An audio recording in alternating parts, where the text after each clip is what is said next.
Hello, welcome to Shop Talk. We're going to look at a Husqvarna 2100 CD. This is a 6 cubic inch motor. This has got the 32-inch bar and chain. It's got a Windsor sprocket nose on it. And it's got the heavy duty filter on it. And to show you a few things on it. It's got the wrap handlebar.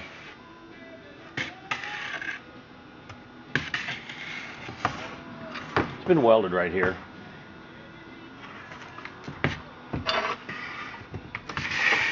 Automatic and manual oiler.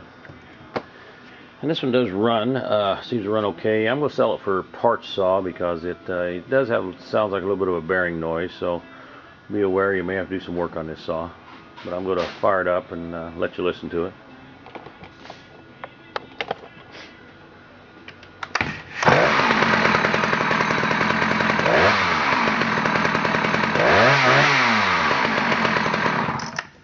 And we'll go outside and make a cut with it.